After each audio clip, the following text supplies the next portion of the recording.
মুমিনদের হৃদয়ের ভিতরে এই কথা, মুহসিনদের হৃদয়ের ভিতরে এই তালবিয়ার ভিতর দিয়ে, এই তাওয়াফের ভিতর দিয়ে গোটা জগতে ছড়িয়ে দিয়েছেন। যাও এই কথা তামাম দুনিয়াতে ঘোষণা করো, আল্লাহর সাথে কারো শরীক চলবে। এটা হচ্ছে একটা পয়েন্ট। দ্বিতীয় পয়েন্ট হচ্ছে আল্লাহু আকবার, আল্লাহু আকবার, লা ইলাহা ইল্লাল্লাহু আল্লাহু আকবার, আল্লাহু আকবার ওয়া লিল্লাহিল হামদ।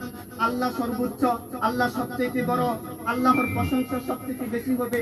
এই পয়েন্ট থেকে আমি আপনাদেরকে বলি, গণতন্ত্র এটা একটা দিন, ইসলাম এটা একটা দিন, শিখ এটা একটা দিন, খ্রিস্ট এটা একটা দিন, বৌদ্ধ এটা একটা দিন, ধর্মনিরপেক্ষ মতবাদ এটা একটা দিন, জাতীয়তাবাদ এটা একটা দিন, রাজতন্ত্র এটা একটা দিন, একনায়কতন্ত্র এটা একটা দিন, ইসলামও একটা দিন।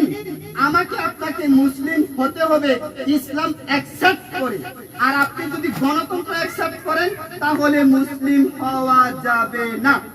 আমি আমার শরীরের সর্বোচ্চ শক্তি দিয়ে আপনাদেরকে বলছি, এই পৃথিবীর বুকে যারাই ডেমোক্রেসির সাথে জড়িত থাকবে, যারাই নির্বাচনের সাথে জড়িত থাকবে, যারাই ভোটের সাথে জড়িত থাকবে, যারাই আব্রাহাম লিঙ্কনের রাজনীতিতে জড়িত থাকবে, যারাই খ্রিস্টানদের মতবাদের সাথে জড়িত থাকবে, যারাই এমপিদেরকে আইন বানানোর ক্ষমতা ভোটের মাধ্যমে দিয়ে দিবে, যারাই সংসদে ইসলামের বিরুদ্ধে আইন তৈরি করবে, মদের আইন তৈরি করবে, ব্যবসার আইন তৈরি করবে, চুলের হাত কাটার আইন তৈরি করবে, আল্লাহর কসম করে বলি তাদের ঈমান নাই।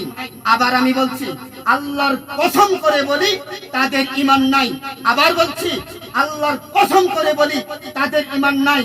এই ব্রাহ্মণখালী মাঠ থেকে তাওবা করে যেতে হবে, এই ব্রাহ্মণখালী মাঠ থেকে ঈমানের নবায়ন করে যেতে হবে, এই ব্রাহ্মণখালীর মাঠ থেকে নতুন করে ঈমান এনে নতুন করে তাওবা করে তারপরে পশুর গলায় ছুরি চালাবেন, আর না হয় আমার গলায় ছুরি চালাবেন। কেন আমি আপনাদেরকে এই কথা বললাম? এই কথা বলাতে যদি আমার অন্যায় হয়, গোটা পৃথিবীর শায়েখদেরকে একটা মাঠে জড়ো করুন, গোটা পৃথিবীর আলেমদেরকে একটা মাঠে জড়ো করুন, গোটা পৃথিবীর মাদ্রাসার মুহতামিমদেরকে একটা মাঠে জড়ো করুন, আর আমার এই বক্তব্যের বিরুদ্ধে আরেকটা বক্তব্য আনয়ন করুন।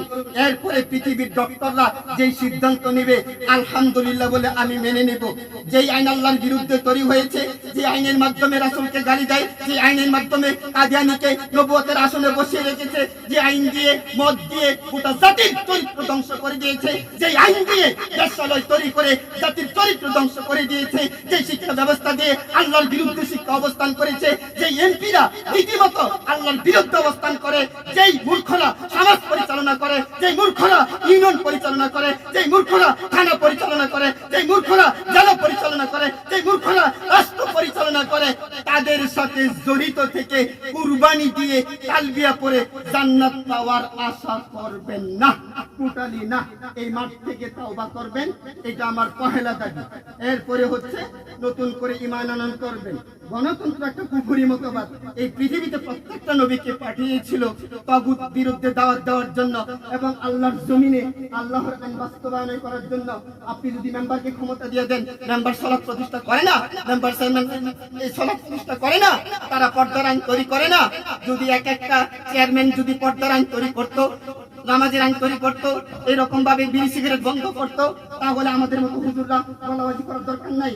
এক সালাউদ্দিন সাহেব যথেষ্ট ছিল রূপগঞ্জের জন্য, এক গোলাম দস্তগীর গাজী সাহেব এই অত্র অঞ্চলের জন্য যথেষ্ট ছিল, কিন্তু তারা এই কাজগুলি করছে না। আমি এই দুটো ব্যক্তির নাম নিয়ে বললাম, কেউ তো আমাদের পরিচিত। আমি সমস্ত এমপিদের কথা বলছি, আমি সমস্ত মন্ত্রীদের কথা বলছি, আমি আমার কথার শেষের দিকে যাচ্ছি। তারা গণতন্ত্রের সাথে জড়িত থাকবে, আল্লাহর কসম তাদের ঈমান নাই। আবারও আমি বলছি, আল্লাহর কসম তাদের ঈমান নাই। সুতরাং তাওবা করবেন কি করবেন না, দ্যাটস ইউর ম্যাটার। এটা আপনাদের কথা। নতুন করে ঈমান আনয়ন করবেন কি করবেন না, দ্যাটস ইউর ম্যাটার। এটা একান্তই আপনার ব্যাপার। আমি ইমাম হিসেবে আমি পড়াশোনা একটু পড়েছি বিদায় আমি আমার ঈমানের তাগাদা থেকে আমি কথাগুলি জানিয়ে দিলাম। যুগ যুগ ধরে এই অন্যায় অত্যাচার চলছে, আর আপনারা এর সাথে জড়িত থাকবেন, এর বাকি আপনি পাবেন না। কাজেই আমি আমার কথা শেষের দিকে যাচ্ছি।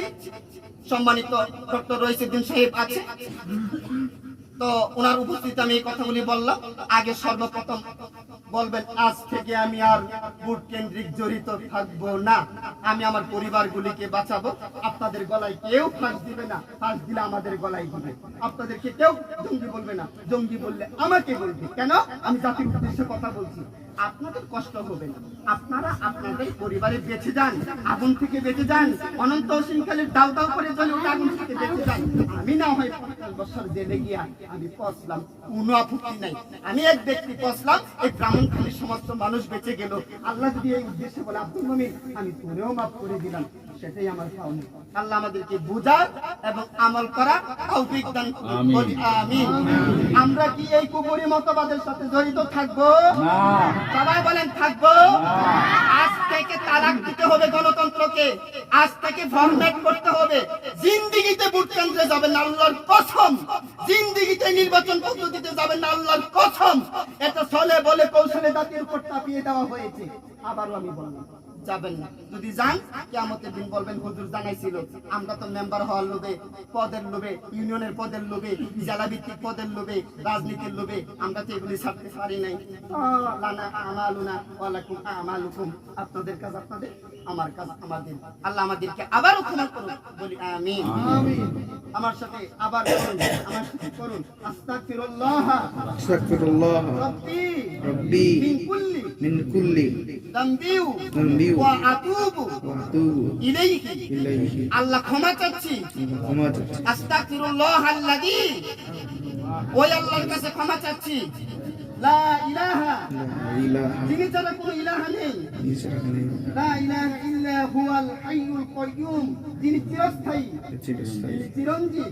ওয়া এবং আতুবু, ফিরে আসতেছি কোথা থেকে?